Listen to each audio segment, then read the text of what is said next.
Em nome do Pai, do Filho e do Espírito Santo. Amém. Ave Maria, cheia de graça, o Senhor é convosco. Bendita sois vós entre as mulheres. E bendito é o fruto do vosso ventre, Jesus. Santa Maria, Mãe de Deus, rogai por nós, pecadores, agora e na hora de nossa morte. Amém. São Felipe Neri, rogai por nós. Nossa Senhora de Fátima, rogai por nós. Em nome do Pai, do Filho e do Espírito Santo. Amém. Então, estamos aqui na página 78 da biografia da Santa Gema, escrita pelo Padre Germano, seu diretor espiritual, Padre Passionista.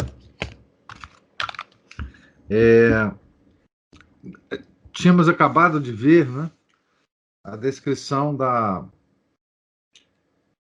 flagelação, né, de Santa Gema, feita por uma pessoa que tinha presenciado, né, esse extraordinário fato, né, ela passar pela flagelação que Nosso Senhor passou, né. A descrição foi feita pela senhora que a acolheu, né, na casa dela, e onde ela viverá os últimos anos da vida dela. Na mesma maneira, depõem todos os outros que viram aquelas chagas da flagelação. Por isso, é fácil compreender que não é admissível a possibilidade de que fosse a própria Gema que assim se dilacerasse com disciplinas ou outros instrumentos de penitência. Além disso, como seria possível dar-se esse fato se nunca a deixavam só, nem de dia nem de noite, principalmente durante os êxtases, quando o referido fenômeno costumava sempre se manifestar?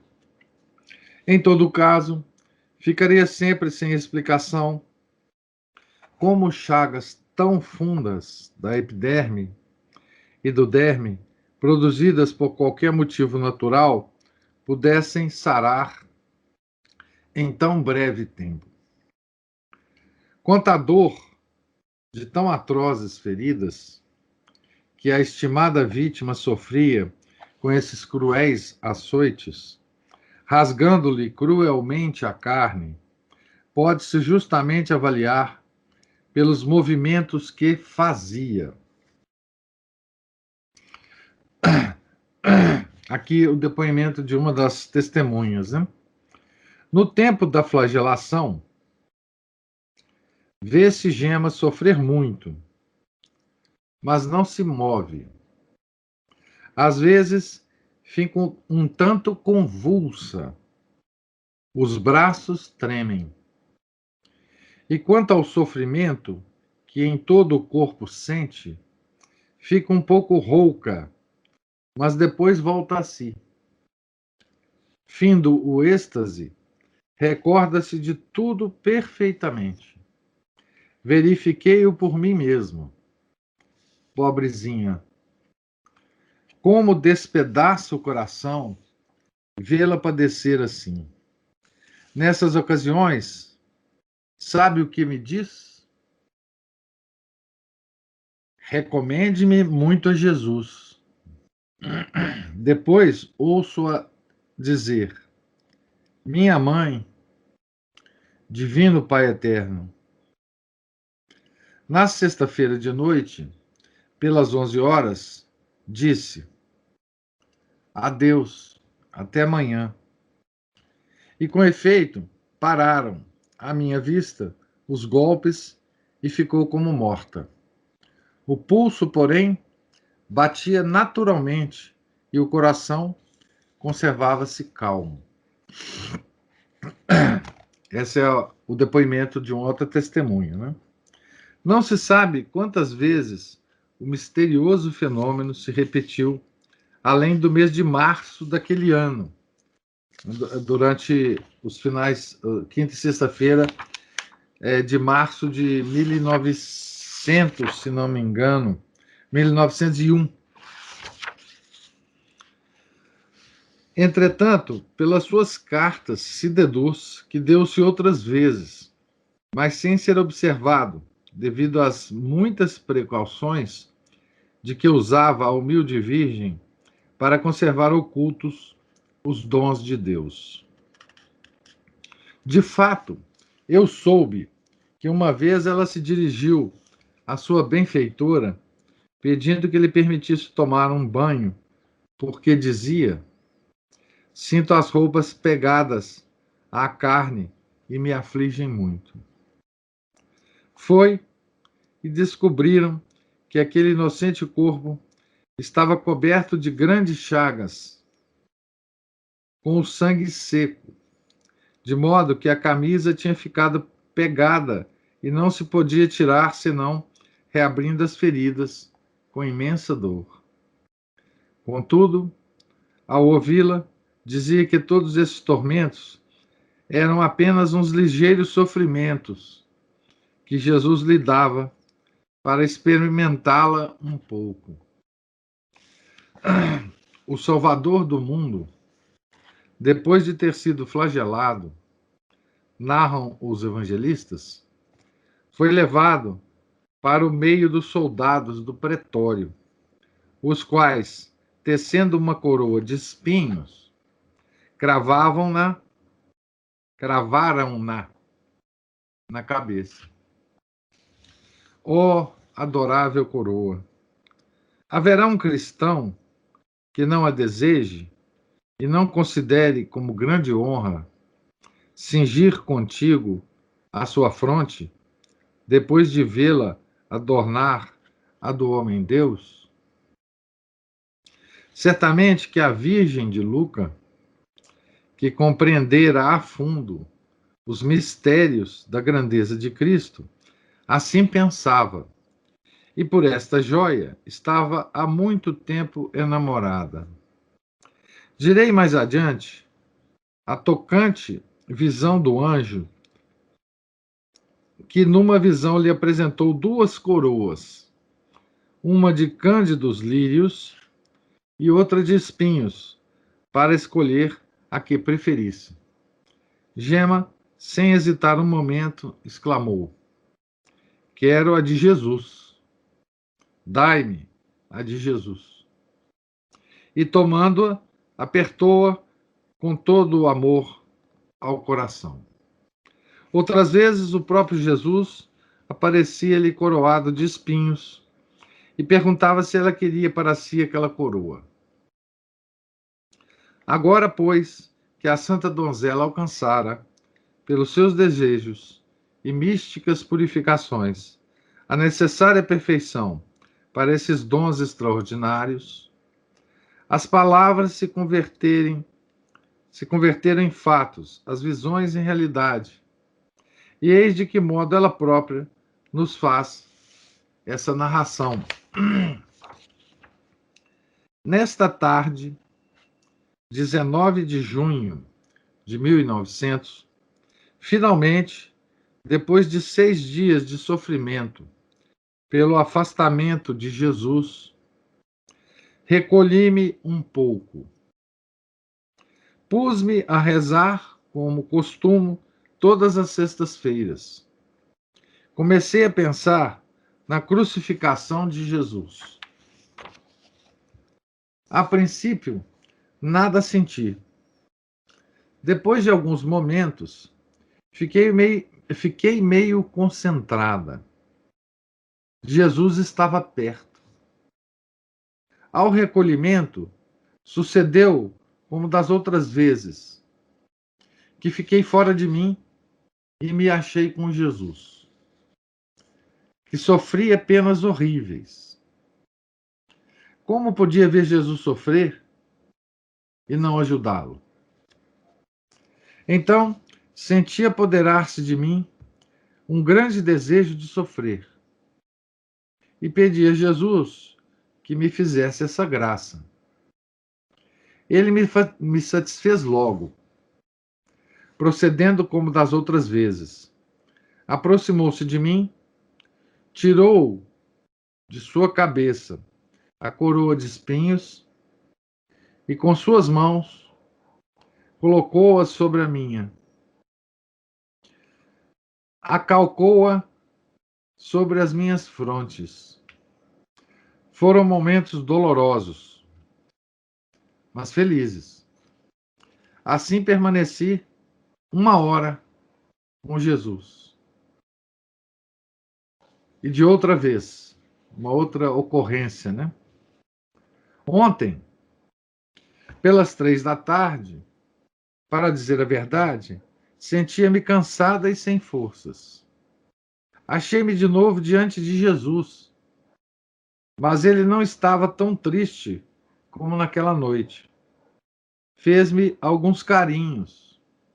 Depois, contente, tirou-me a coroa da cabeça, com o que sofri ainda, porém menos, e tornou a colocá-la sobre a sua. Desapareceu-me toda a dor, recuperei logo as forças e senti-me melhor do que antes de passar por esse sofrimento.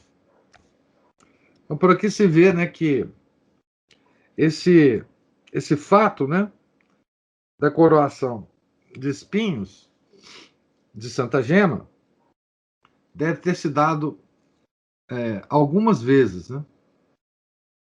Não só uma, né? Esse prodígio deu-se no mês de junho de 1900, porém, parece que aconteceu algumas vezes antes, embora não nos tenha ficado nenhuma lembrança exata. E é só por algumas expressões nos escritos de Gema que podemos, com algum fundamento, supor. Então aqui, Gema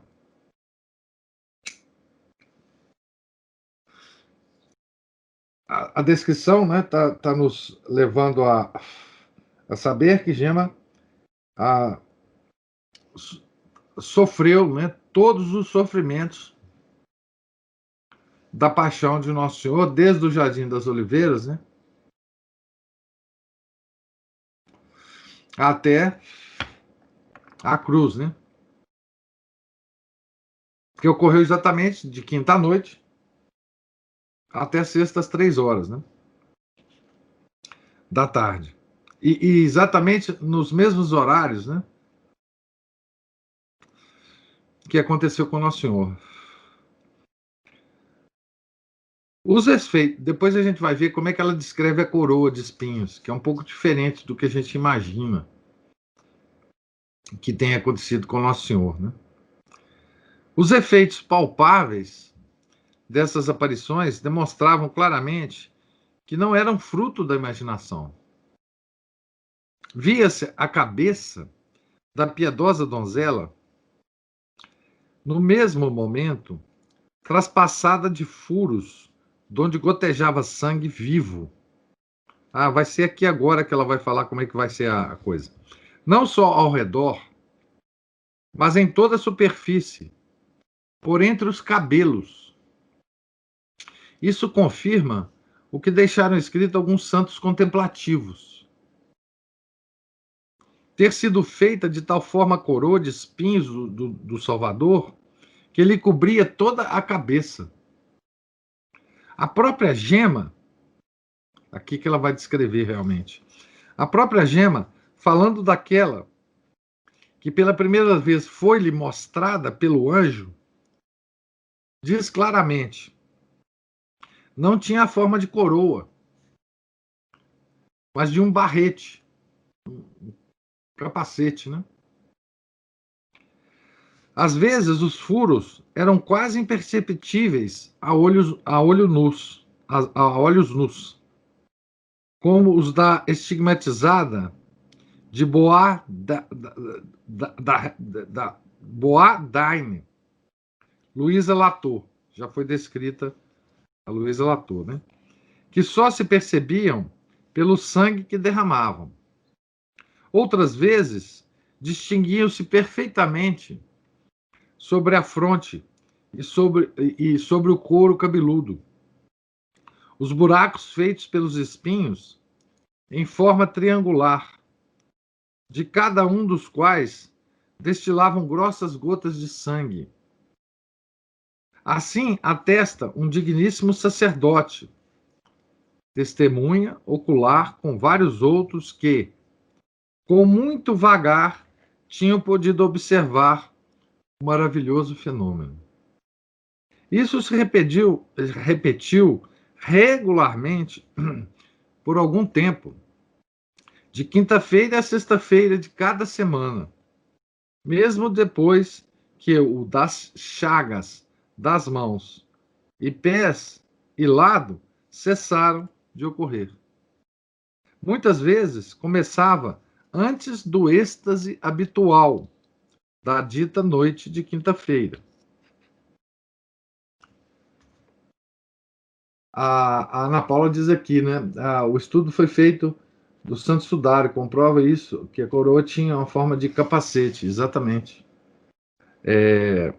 Então, assim, é claro que a descrição como coroa, né?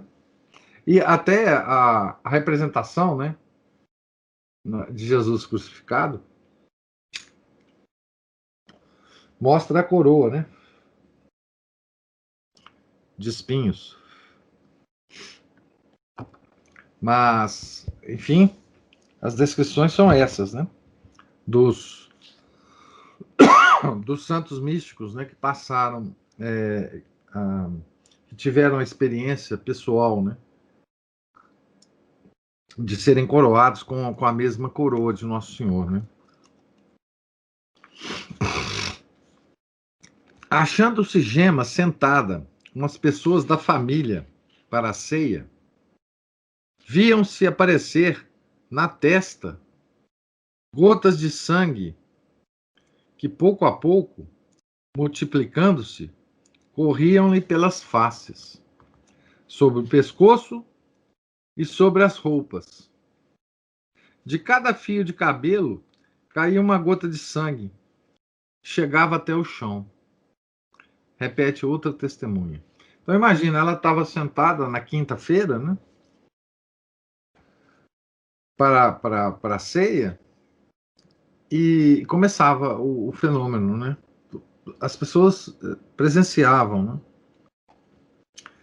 Em verdade, um espetáculo tocante, de enternecer até um coração de pedra. Oh, se tivesse ocorrido a lembrança de chamar um fotógrafo para retratar aquele rosto, ter-se-ia o mais belo modelo do Ecce Homo. Ecce Homo é um quadro, né? Pintado em várias épocas, em vários momentos, né? Aqui, inclusive, está explicado numa nota aqui. Expressão latina que significa eis o homem, né? É a expressão do Evangelho do Evangelho de São João, né? Capítulo 19, né? Quando Pilatos, né? Eu vou ler aqui a nota. Na iconografia cristã, faz referência à imagem de Cristo no momento em que Pilatos mostra-o à turba, após a sua flagelação, coberto com manto, coroado de espinhos e com a cana que, por burla, puseram-lhe os soldados. Então é como Pilatos mostra Jesus, né, para o povo lá embaixo, né? Ecce homo, eis o homem. Se tivesse visto, disse-me outra pessoa, o sangue que corria pelos olhos, pelas orelhas, pela testa e pelas fontes, pareciam rios. Embebi 2 lenços. Se tivesses contemplado como seu peito arfava. Queria referir-se ao coração que durante aqueles momentos batia com força, como direi adiante.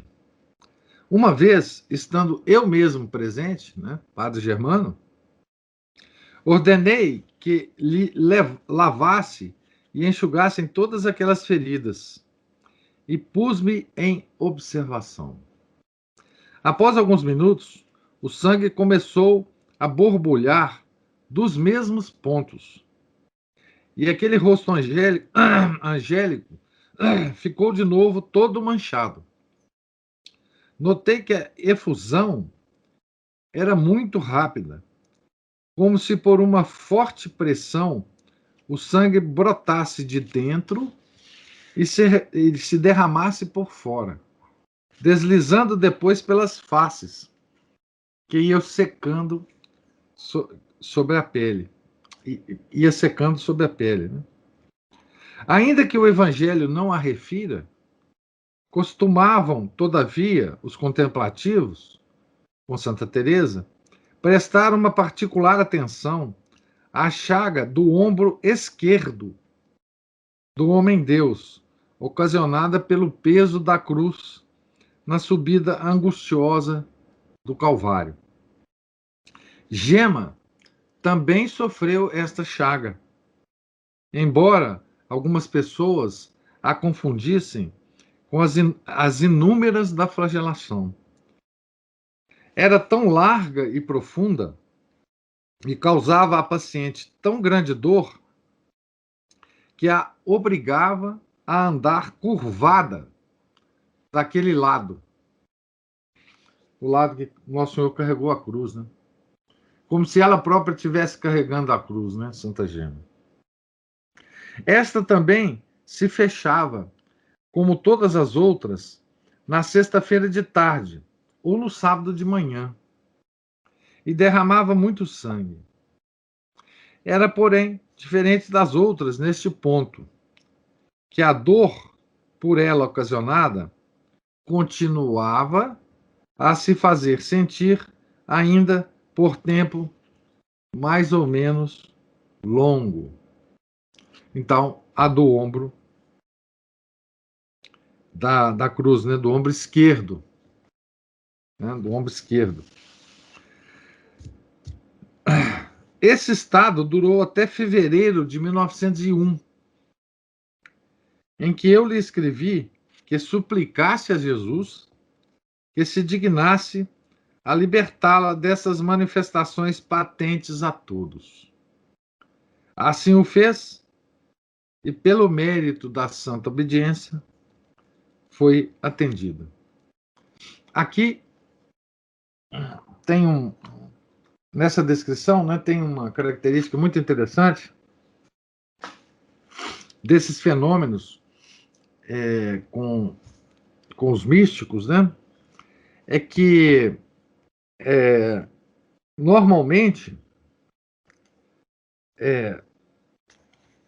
Jesus, ele como que obedece, né, os diretores espirituais, né? Então, aqui o Padre Germano pediu a Santa Gema para que suplicasse a Nosso Senhor, né, que interrompesse esses fenômenos, né? Santa Gema, então, obedecendo ao diretor, pediu a Nosso Senhor, e Nosso Senhor, então, tirou esses fenômenos de Santa Gema, né? Como escreveu, Jesus assegurou-lhe que tiraria os sinais, isto é, os estigmas, mas que lhe aumentaria os sofrimentos. De fato, assim aconteceu. Foi exatamente nesses dias 7 e 8 de fevereiro de 1901 que começaram os golpes da flagelação. Deste modo, fica melhor confirmado o que já asseguramos, que o fato da flagelação dera-se na quarta sexta-feira de março, verificando-se também que ocorrera em fevereiro. A 6 de abril, porém, Gema escrevia que também esses açoites cessaram por obediência ao confessor, e ela sofria ainda mais por não poder sofrer. Mais tarde, Deus permitiu que cessassem as manifestações exteriores, mas que ela continuasse a sentir as mesmas dores, e ainda mais fortes do que dantes. Porque quando o sangue saía, dava algum alívio à pobre paciente, conforme ela mesma, por vezes, assegurou.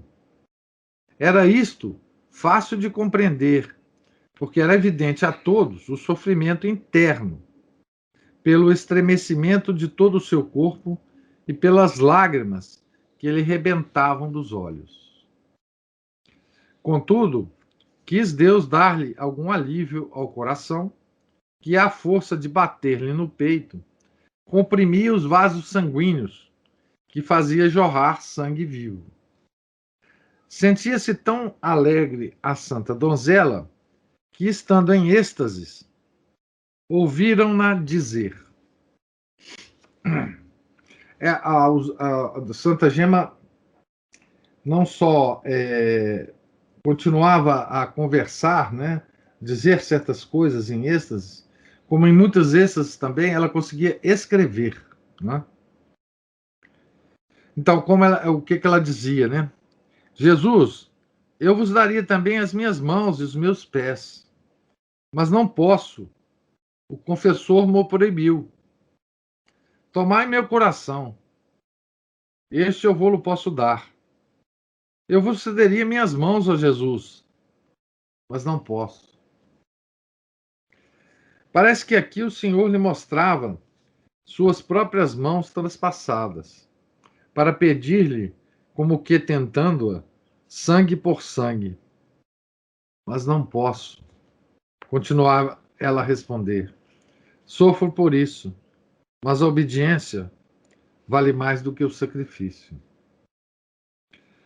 Oh, se o Senhor a tivesse visto nesta sexta-feira santa, escrevia-me sua mãe adotiva.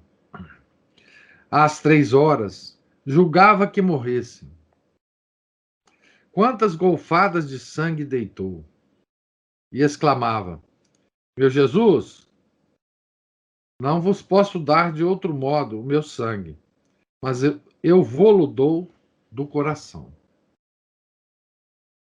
Então começaram aquelas inefáveis angústias que forçaram seu coração a largar-se do peito, dobrando com força 3 costelas do lado esquerdo. E foram tais as chamas internas que lhe queimaram a carne e a pele, como direi em outro lugar. Aqui tem uma nota explicando esse fenômeno, né? E aqui eu vou lembrar um fato que ocorreu também com São Felipe Neri, né? Que ele quebrou 2 costelas também, né? Ou algumas costelas, com esse mesmo fenômeno, né? Do coração, né? De se dilatar no peito, né? Uma manifestação. Aqui eu vou ler a nota, porque, enfim, a nota número 5. Manifestação do fenômeno chamado de hipertermia ou incendium amoris. Também as costelas de São Felipe Neri sofreram esse alargar após a experiência mística da festa de Pentecostes de 1544. Tal fenômeno ela partilha com muitos outros místicos passionistas, como o pai São Paulo da Cruz, a venerável Lúcia Magano e a serva de Deus Edvige Carbone. Sobre esse fenômeno, o dominicano Roy Martin aponta 3 graus: simples calor, dores intensíssimas, queimadura material. Santa Gema apresentou todos os 3. Então queimava a pele, né? Para terminar esse quadro, poderia apresentar o deslocamento dos ossos que o Divino Salvador sofreu no suplício da crucificação, a desconjunção dos membros, quando pendurado na cruz, o tormento do esmagamento de todos os órgãos de seu sacratíssimo corpo, naquelas 3 horas dolorosíssimas, e afinal a sede ardente que do alto da cruz fez-lhe gritar: sítio, tenho sede. Não sei se vocês conhecem uma descrição muito impressionante do sofrimento de Nosso Senhor na cruz, feito por um médico na década de 40 do século passado. Como é que chamou esse livro? A Paixão segundo um Cirurgião, alguma coisa assim. Esse livro eu acho que ele é publicado até hoje. Tem em português. Acho que pela editora Paulus. Acho que é isso aí, A Paixão segundo um Cirurgião. Ele faz um estudo completo de crucificação. Ele faz experimentos com cadáveres, porque ele era um médico, parece que tinha, enfim, tinha acesso a cadáveres, etc. E ele descreve também pelas informações do Santo Sudário, né, todos digamos, os sofrimentos que Nosso Senhor passou naquelas 3 horas na cruz. E dizem que essa obra foi lida pelo Papa Pio XI, que ficou assim extremamente impressionado com a obra desse médico. Esqueci agora o nome dele. Mas eu acho que é Paixão segundo o Cirurgião, que se chama esse livro. Lá se descrevem todas as dores de Jesus já crucificado, né? Para mostrar como Gema, depois de lhe desaparecerem os estigmas cruentos, participou realmente de todas essas dores, ela mesma o confessou. E diversas pessoas que, por vezes, a observaram nessas dolorosas cenas, atestam que nada faltou a esta santa criatura para que pudesse ser chamada a imagem viva de Jesus na sua paixão. Então, o que ele está dizendo que Santa Gema experimentou, né, todas as dores de Jesus crucificado, né?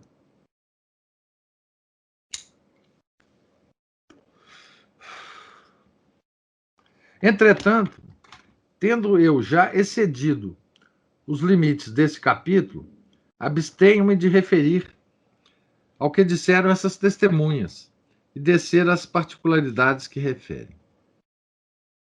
Devo, contudo, fazer menção do martírio interior do coração, que foi a parte mais inefável do mistério da cruz. Martírio interior do coração. Com efeito, Gema, depois de ter sofrido as dores corporais de Jesus crucificado, agonizou espiritualmente com Jesus na cruz. Mas como faria para fazer-me entender pelo leitor, se quisesse-lhe descrever em que consistiam essas místicas agonias?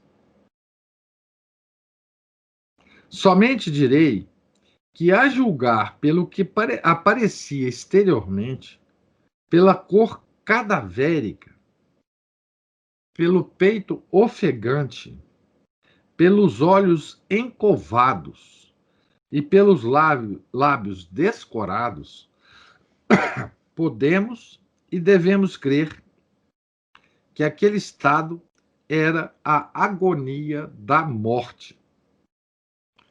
Assim, foi atendida em toda a extensão a fervorosa prece que, à vista de Jesus crucificado, tinha saído do coração e dos lábios dessa Virgem predileta do céu. Jesus, tornai-me semelhante a vós. Sofrendo convosco, não me poupeis. Sofreste tanto, fazei com que eu também sofra. Sois o homem das dores. Eu quero ser também a filha das dores. Então, olha a prece de Santa Gema ao seu Jesus, né? Agora, pois, o que falta para que possamos assegurar que Gema atingiu o cume da santidade? Já que escreveu o apóstolo São Paulo: aqueles que manifestam em si a verdadeira imagem do Filho de Deus são os predestinados e eleitos. Romanos 8:29. É esse aí, segundo o cirurgião. É, é Loyola, né? Parece que a editora é Loyola. Esse aí, eu acho que ele está em edição até hoje. Dá para comprar esse livro. Esse livro é impressionante, viu? É impressionante.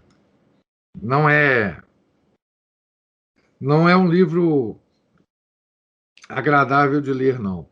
Mas é um livro que depois da leitura ele conta inclusive a história.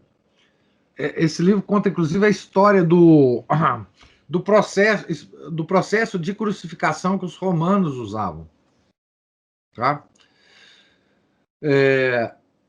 Enfim, como que eles preparavam, tinham lá os especialistas em crucificação, né? Aqueles que conheciam a anatomia do corpo, né? Para fazer a crucificação e não quebrar nenhum osso com os cravos, enfim, é uma obra detalhada desse autor, tá? Mas não é uma obra fácil de a gente ler. E depois de ler, eu acho que essa obra dá muitos elementos para nós, para que nós possamos fazer uma meditação sobre a paixão de Nosso Senhor, principalmente sobre a crucificação, muito, muito boa, né? Enfim, então esse livro eu recomendo. Não é uma leitura agradável. Então, a Santa Gema passa então por todas as etapas da paixão, não só da crucificação, né? Mas da paixão. Eu vou entrar aqui até um certo momento nesse capítulo e a gente para em algum momento aqui, porque temos alguns minutos ainda. Capítulo 9. Gema conhece os padres passionistas e ainda os estigmas e outros sinais da paixão. Junho a setembro de 1899. Então aqui vocês veem que ele está contando histórias e às vezes ele volta no tempo, né? Então nós fomos em 1901, né? Agora voltamos um pouco. O leitor poderá avaliar o fervor com que Gema recebeu a Sagrada Comunhão no dia 9 de junho, depois dos misteriosos fenômenos da véspera. Isto é, quando teve os pés e as mãos traspassadas de um lado ao outro e o coração aberto por uma grande chaga. A linguagem humana não pode exprimir esses sentimentos. Que ações de graças, que atos de amor, que doçura unida com tão cruciantes dores.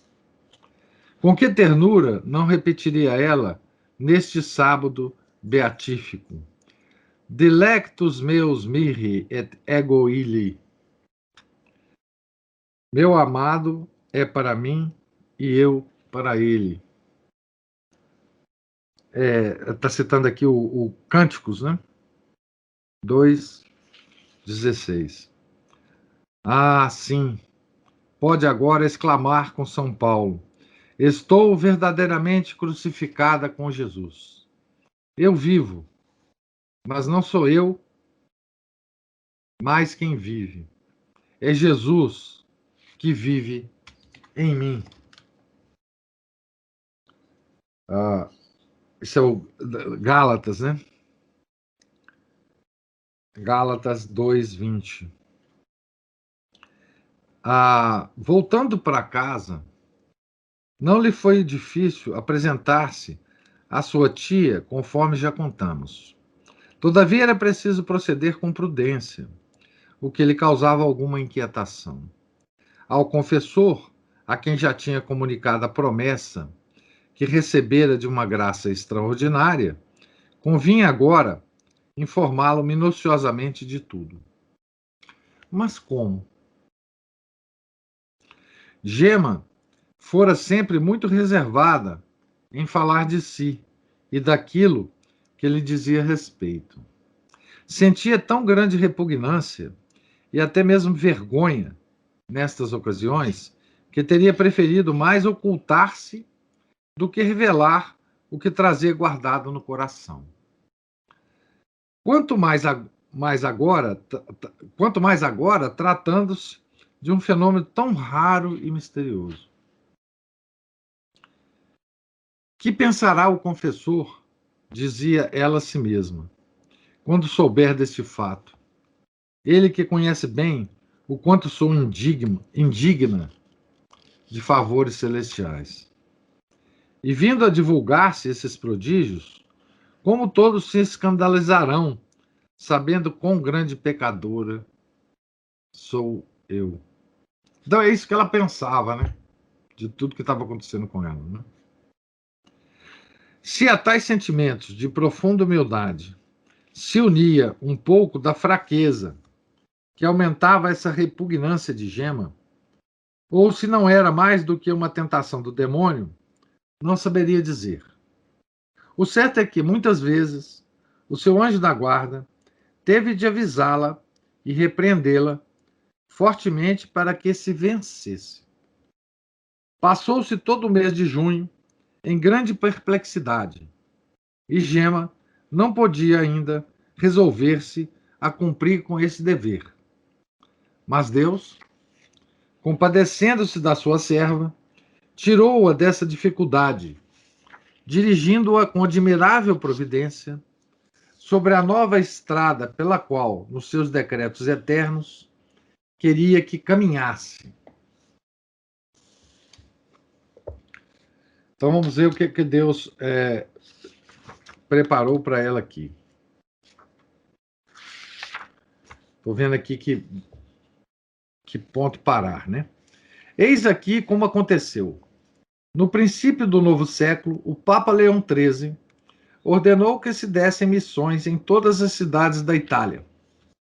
Para Lucca, foram mandados os padres passionistas, que pregaram na Igreja Catedral de São Martinho, do fim de junho em diante, colhendo extraordinário fruto de tão árduo trabalho.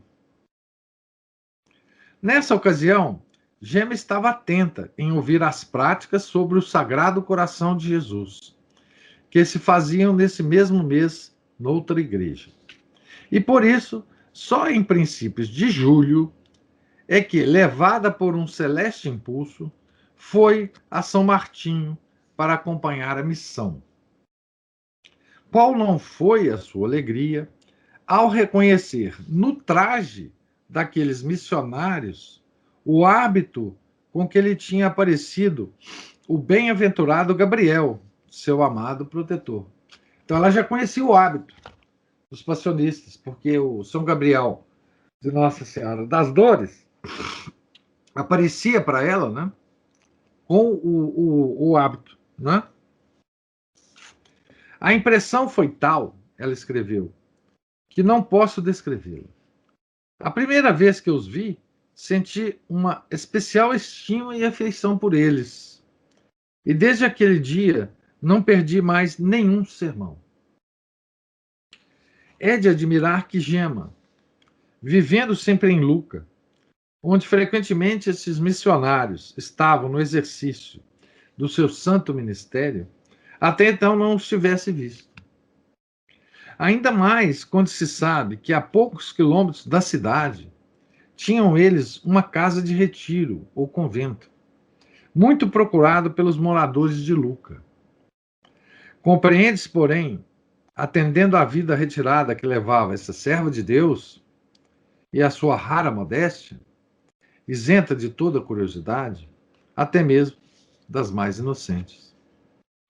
Eis em que termos a própria Gema continua a narração do seu primeiro encontro com os passionistas. Então vamos ver essa narração aqui e talvez terminar agora por aqui em algum momento. Era o último dia das Santas Missões. Todo o povo estava reunido na igreja para a comunhão geral. Eu também comunguei com muitas pessoas. E Jesus, que como é natural, ficou satisfeito com este ato de piedade, fez-se sentir a minha alma e me perguntou: Gema, agrada-te o hábito com que estava revestido aquele sacerdote? E mostrou-me um padre passionista que estava a pouca distância de mim. Não me lembro de ter falado a Jesus com palavras. O coração, porém, mais ainda se expressava, palpitando mais fortemente. Agradar-te-ia, acrescentou ele, seres revestida também com um hábito igual? Meu Deus, exclamei, e sem me deixar bem compreender a que queria iludir, Jesus disse: serás uma filha da minha paixão e uma filha predileta. Um destes será teu pai. Vai e revela-lhe tudo.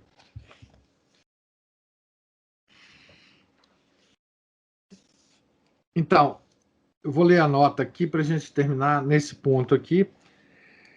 Este sacerdote passionista foi o padre que Nosso Senhor mostrou para Santa Gema, né? Foi o padre Inácio de Santa Teresa Vacchi, 1849-1927. Falecido em odor de santidade, verdadeiro filho de São Paulo da Cruz, foi confessor do grande beato Bernardo Maria Silvestrelli. Após o falecimento do venerável padre Germano, esse que autor desse livro, né? Foi diretor espiritual da Madre Josefa, fundadora do Mosteiro de Luca, e da venerável Madre Madalena de Jesus Sacramentado, grande escritora mística passionista. Então, aqui nós vamos ver o que significa essa promessa que Nosso Senhor faz aqui a Santa Gema, de que ela é a filha predileta dele, da paixão, né? E de que ela está, de alguma forma, associada aos passionistas. Mais para frente a gente vai ver isso. Eu estou terminando, então, aqui na página 87, bem no topo da página, no momento em que a Santa Gema encontra, então, os passionistas, né? E percebe que eles são irmãos, né, do São Gabriel de Nossa Senhora das Dores, que ela vê sempre, né? Que, enfim, protetor dela, né? Pergunto se há alguma observação de vocês sobre a leitura, uma pergunta.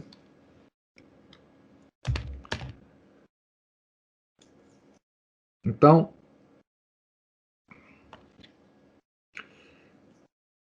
eu Agradeço vocês pela generosidade, paciência de me ouvir. Deus lhes pague. Se Deus quiser, na segunda nós nos encontraremos de novo, né? Para continuar aqui a leitura, né? Certo? Tenham todos um santo dia. Em nome do Pai, do Filho, do Espírito Santo. Amém. Ave Maria, cheia de graça, o Senhor é convosco. Bendita sois vós entre as mulheres, e bendito é o fruto do vosso ventre, Jesus. Santa Maria, Mãe de Deus, rogai por nós, pecadores, agora e na hora de nossa morte. Amém.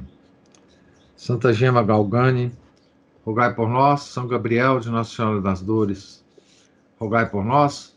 São Felipe Neri, rogai por nós. Nossa Senhora de Fátima, rogai por nós. Em nome do Pai, do Filho e do Espírito Santo. Amém.